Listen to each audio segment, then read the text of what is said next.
आज तू हे ऐकत असशील तर समज देव अजूनही तुझ्याशी बोलतोय.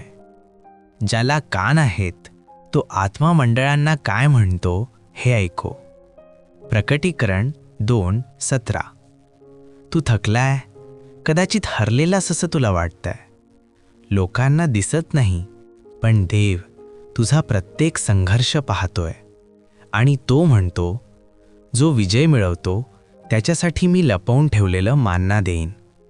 मी त्याला देईन एक पांढरा दगड आणि त्या दगडावर लिहिलेलं असेल एक नवीन नाव. ते नाव फक्त त्यालाच समजेल, कारण ते नातं देव आणि तुझ्यातलं आहे. हे वचन तुझ्यासाठीच होतं, पण आज कोणासाठी तरी तूच उत्तर आहेस. आज ज्याला बळ हवंय त्याच्याशी हे शेअर कर.